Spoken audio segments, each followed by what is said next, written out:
Wes Anderson's Asteroid City is a thoughtful journey into the meaning of life. The premise of the film is a play based on a fictional city named Asteroid City aired on a television show. It all begins with a photographer named Augie Steenbeck taking his son Woodrow and his 3 daughters to a space and science event called the Junior Stargazer Convention. The event happens in a pretend town called Asteroid City, which is in a desert and got famous for a big meteorite crash in the past. As the narrative progresses, a significant event occurs in the city. The town witnesses an alien visit where the alien takes away the piece of meteorite with it. This encounter triggers a widespread military quarantine throughout the town. The junior stargazers take it upon themselves to try and make contact with the alien, and this encounter becomes headline news nationally. Just as the quarantine is about to conclude, there's a surprising twist. The alien suddenly reappears and returns the meteorite. The story of the film is not as simple as it looks. It is split into 3 main parts. To start, there's a television show host who looks like he is from the 1950s. This host guides viewers through a live show on TV, and that show is actually the play called Asteroid City that's happening inside the film. Then, there's another part of the story that happens behind the scenes. It's all about how they created and put together the play. This part shows what went into making the play happen, like casting actors, building sets, and planning everything out. The biggest chunk of the film is all about the play itself. This is where the story of Asteroid City really plays out. You see the characters in the play going through their adventures and facing challenges. This takes up most of the film's time and attention. To summarize it, the film has these 3 parts: the host introducing the play on TV, the story of how the play was made, and then the play itself where the exciting stuff happens. The film is brilliantly crafted, showcasing 2 distinct groups of viewers. One group watches a TV show about a play, while the other group is the actual audience of the play. The actual play can be interpreted as a visualization of a viewer of the play. The writer skillfully blurs the line between what's made up and what's real. The events happening in the play within the film and the behind-the-scenes action are both crucial for understanding the film. In the play, a character who's unsure if he's doing the right thing mirrors real life. In reality, none of us really know where we're ultimately headed. We just have to deal with the challenges and joys life throws at us and do our best, much like the character in the play. It's a clever way of showing how life can be uncertain and full of surprises. Asteroid City unfolds as a poignant play centered around the intricate process of navigating grief. In this theatrical tale, both Augie, the central character, and the actor embodying him grapple with the profound loss of individuals dear to their hearts. What elevates the narrative's depth is its innovative play within a play structure, an ingenious move by Anderson that allows him to artfully weave in meta-commentary. This narrative layer reflects how artists channel their own encounters with loss into their artistic creations or find solace in art that resonates with their emotions. However, a fascinating twist occurs when Jones, a character in the play, becomes ensnared in frustration. His expectation of a grief-centric play providing clear-cut answers to the tumultuous anguish accompanying the grieving process leaves him disheartened. He yearns for definitive reasons behind the intense pain he's experiencing. Yet, life often presents a complex reality where clear-cut explanations evade us, where grief defies easy categorization.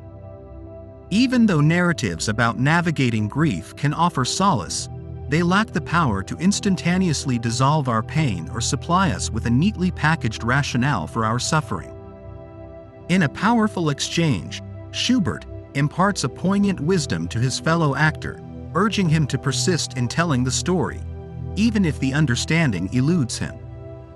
It's a reminder that simply continuing forward, even in the face of uncertainty, can be the right path. This echoes the journey of Augie, who perseveres despite his own trials, and much like Augie's eventual rekindling of happiness, Jones too will ultimately rediscover his own joy. In one of the film's most peculiar moments, just before we catch a glimpse of the play's ending, and shortly after we find out that the playwright has passed away, something really strange happens. The entire group of actors from the Asteroid City play gather for a meeting with their late playwright, Conrad Earp. Conrad has a unique idea. He wants to add a scene to the play where all the characters fall into a deep sleep filled with dreams, all because of the strange experience they had with the alien. All the actors start showing how they can sleep on command. But here comes the unexpected part. Out of nowhere, Jones suddenly opens his eyes, stands up, and says something surprising. "You can't wake up if you don't fall asleep." What's even more curious is that everyone in the group starts repeating it, like they're all saying it together. It's a bit eerie, especially when the actor in the weird alien costume comes out holding the stolen space rock. So, what does this all mean? Well, it's a bit open to how you see it, but the way this phrase can be interpreted is that Anderson is sort of telling the audience, especially those who might be going through a tough time with sadness, that it's okay to get lost in stories that let you escape from reality. It's like giving yourself permission to use art, like plays, films, TV shows, or books, to help you deal with your feelings. These things might not have all the answers, just like Jones found out and got frustrated about. But they can still be a way for you to work through things, learn, and become better. Think about it like this. When you sleep, you might dream, and in those dreams, you could learn things about yourself. Then when you wake up, you feel refreshed and see things in a new way. Consuming art is kind of similar. You let your mind relax a bit and let a story guide you. When you wake up from that story, you might not notice an instant change, but if it's done well, that story can actually change you in some way, hopefully for the better. Here's another way to think about the film. Imagine you're trying really hard to make everything in your life organized and perfect. You build an asteroid city in a big empty desert, take pictures to make things seem different, or stick to your plans even when strange things happen. But no matter what you do, there will always be things you don't understand and stuff you can't fix. You might surprise someone with something new, and dealing with sad feelings or tough times won't have an easy answer. You'll never be totally sure if you're exactly where you should be. It is essential to fall asleep.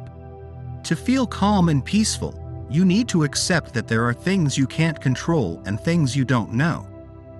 It's like trusting that you'll wake up okay after a dream. And remember what Schubert Green tells Jones when he's confused about the story. It's okay. Just keep telling the story. You're doing great. It means that even if you don't have all the answers, you're still doing a good job moving forward. Wes Anderson is a highly distinctive and influential American film director known for his unique directing and creative style. His films are characterized by their visually striking compositions, meticulous production design, eccentric characters, and a blend of humor and melancholy. Anderson's films are instantly recognizable due to their symmetrical framing, controlled camera movements, and carefully chosen color palettes. His meticulous attention to detail creates a sense of visual harmony and precision in every scene. The characters of Wes Anderson's films often possess idiosyncratic personalities and behaviors, making them memorable and endearing. These characters are usually outsiders, with complex emotions and unconventional traits that drive the narrative forward.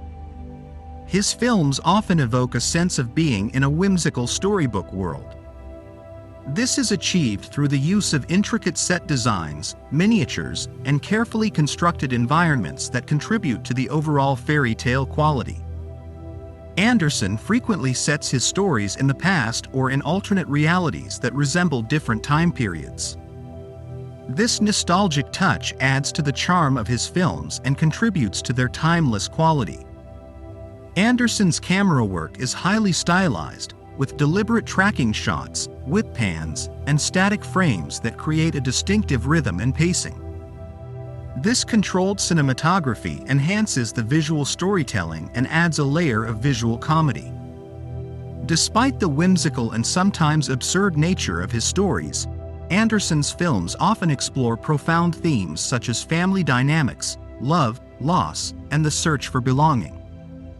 This juxtaposition of humor and depth adds complexity to his narratives.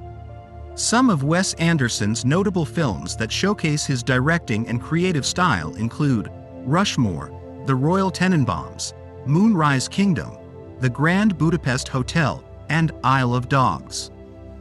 His distinctive approach to filmmaking has garnered a dedicated fan base and has influenced numerous directors and artists all over the world.